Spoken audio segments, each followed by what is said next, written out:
Hi friends, ఎలా ఉన్నారు? మేమైతే బాగున్నాం. మీరైతే బాగున్నారా? ఈరోజు సండే స్పెషల్ ఏంటంటే నాటుకోడి బిర్యానీ. అది కూడా నేను చేయట్లేదు, మా వారు చేస్తాను అన్నారు. సరే అయినా మేమైతే ఒప్పుకున్నాము. ఎలా చేస్తారని ఒక డౌట్ ఉండేది నాకు, ఎందుకంటే తనకేమో వంట కూడా చేయడానికి రాదు, కానీ చేస్తారన్నారు. సరేలే ఒకసారి వాళ్ళకైతే ఏంటంటారు ఓకే చెప్పాలి కదా. మా పిల్లలు కూడా అన్నారు, మమ్మీ ఎప్పుడు నువ్వే చేస్తావు, ఒకసారి డాడీ చేస్తే బాగుంటుందేమో చూద్దాంలే మమ్మీ, ఓకే చెప్పు మమ్మీ అన్నారు. సరే నాకేమైంది, నాకు కూడా కష్టం కూడా ఉండదు కదా, వంట చేయాలని కూడా చాలా చిరాకు కూడా ఉంటుంది, ఎవరైనా వండి పెడితే చక్కగా తినాలనిపిస్తుంది కూడా. అందుకని మా వారు చేస్తారంటే ఒప్పుకున్నాం మేము. సరే అయితే మేమైతే ఒప్పుకున్నాము, మా పిల్లలు కూడా ఒప్పుకున్నారు. ఇంకా అతను బిర్యానీ చేస్తారని కిచెన్లోకి వెళ్ళారు. నాటుకోడి కూర కూడా తెచ్చుకున్నారు పొద్దున్నే. ఇంకా రైస్ కూడా ఒక హాఫ్ అన్ అవర్ నానపెట్టుకున్నాము.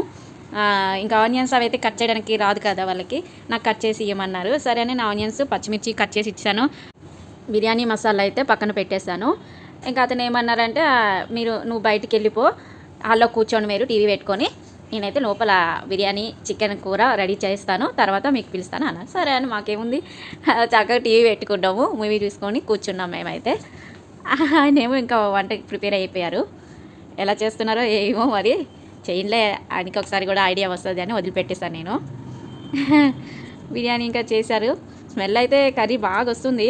ఏమేమి మసాలా వేస్తున్నారో ఏంటో, నేను వండింది కూడా స్మెల్ బాగానే వస్తుంది, కానీ మనకన్నా హస్బెండ్లో వండితే కొంచెం స్మెల్ అని టేస్ట్ కూడా వేరేగా ఉంటుంది. ఎంత బాగుంటుంది అంటే అంత బాగుంటుంది. మా పిల్లలు కూడా ఏమంటున్నారంటే, మమ్మీ డాడీ వండుతున్నారు కదా, మంచి స్మెల్ వస్తుంది చూడు, వండితే అంత ఇది ఉండదు అంటున్నారు. ప్రతిరోజు నేను వంట చేస్తాను, వాళ్ళు తింటారు. మళ్ళీ ఏమో వాళ్ళ డాడీ ఒకరోజు చేసేసరికి డాడీ మీద ఎంత ప్రేమ వాళ్ళకి వచ్చేస్తుంది. అలా ఉంటుంది అనమాట. మమ్మీ కన్నా డాడీ అంటే అంత ఇష్టం పిల్లలకి. ప్రతిరోజు తిని వాళ్ళకి కూడా బోర్ వచ్చినట్టుంది నా వంట. అదే అంటారు చూడండి, మన ఇంట్లో చేసిన కూర నచ్చదు, పక్కింట్లో కూర అయితే నచ్చదు అంటారు చూడు, అలా అయిపోయింది మాదేమో ఈరోజు. వంట ఎలా అయితే ఏమైంది, బిర్యానీ అయితే బాగానే చేశారు. ఇంకా అయిపోయింది. అతను బయటకు వచ్చేసారు, చెమటలు బాగా పట్టేసాయి. కిచెన్ అంతా కూడా చాలా గలీజ్ చేసి పెట్టారు. ఎందుకంటే వాళ్ళు ఎక్కడ అంటే అక్కడ పడేస్తుంటారు సామాన్లు అవన్నీ. మనంత శుభ్రంగా ఎక్కడదక్కడ పెట్టాలంటే పెట్టారు కదా, అంత ఓపిక కూడా వాళ్ళకి ఉండదు. ఇంకా వంట చేయాలంటేనే ఎంతో కష్టము, అలాంటిది చేస్తుంటారంటే ఇంకేముంది. ఇంకా ఆయనకి వండడానికి 1 అవర్ పట్టింది, అది శుభ్రం చేయడానికి ఇప్పుడు నాకు 2 అవర్స్ పడుతుందో 3 అవర్స్ పడుతుందో బాబు. సింక్లో ఎన్ని సామాన్లు అంటే సింక్ నిండిపోయింది. కిచెన్ అంతా ఎక్కడక్కడ పడేశారు. నాకేమో భయం, అవన్నీ చేయాలంటే గంటల టైం పట్టుద్ది. సరే ఇంకేం చేస్తాము, తప్పదు కదా. సరే అని ఇంకా ఊరుకున్నాను, ఏమనలేదులే, ఎందుకేమనాలి అని.